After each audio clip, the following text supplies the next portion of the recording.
Hello everyone. Welcome to our another video in the series on mastering data structures and algorithms. Today we'll be talking about searching into the circular linked list. So let's begin. I'm Dr. Prashant K. Gupta. This is the link to my website. It contains lots of useful materials. Please have a look on it.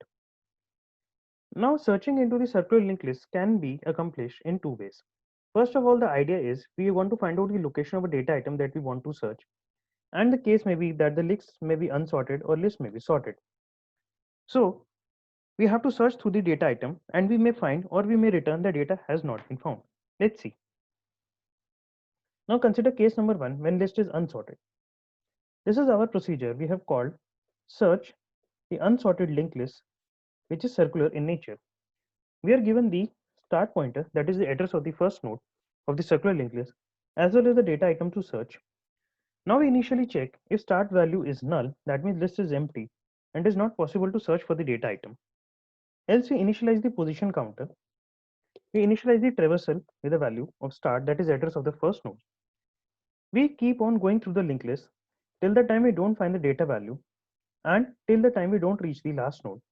We increment the traversal's value and we increment the position value.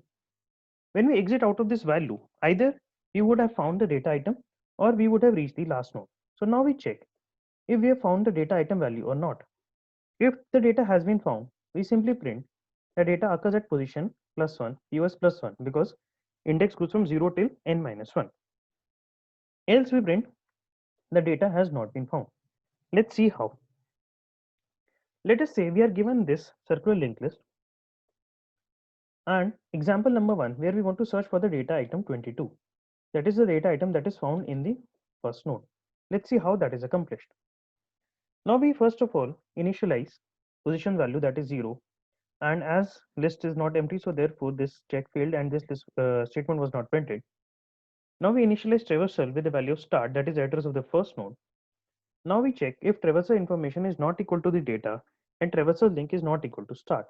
So you can actually see, even though the second check is true, that is traversal link is not equal to the start over here.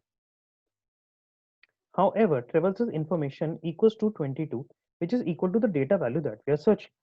So therefore, these statements don't get executed and positions value is not incremented, neither the traversal's value. So now we exit out of the loop and we check, and since this check is true, therefore the program prints the data is found at position 1. Because POS value is 0, it never got incremented, so putting the value 0 over here, 0 plus 1, that is 1.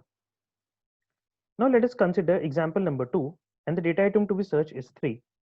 So now we initialize the position vector value, the counter, not the vector, sorry. So now we check and initialize traversal to the value of the start, that is the address of the first node. Now we check if traversal information is not equal to data and traversal link is not equal to start. Since both these conditions are true, because traversal information equals to 22 and data value is 3, so therefore this not equal to condition is satisfied, as well as traversal link is not equal to start. Therefore traversal is incremented to point to the second node and position value is also incremented to become 1. Now we check over here, traversal's information equals to 3, which is equal to the data value, even though traversal link is not equal to start. So therefore, our program will exit out of this while loop and will not execute these two statements. We check, yes, traversal information equals to the data. So therefore, control prints the data is found at position 2. Let us consider example number 3 when the data item to be searched is 78. Now we first of all initialize the value of the position counter. We initialize the traversal's value. Now traversal information is 22, which is not equal to the data, which being 78 over here. And also traversal link is not equal to start.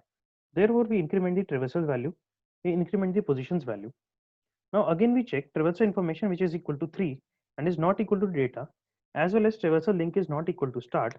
Therefore, we increment the traversal and increment the position.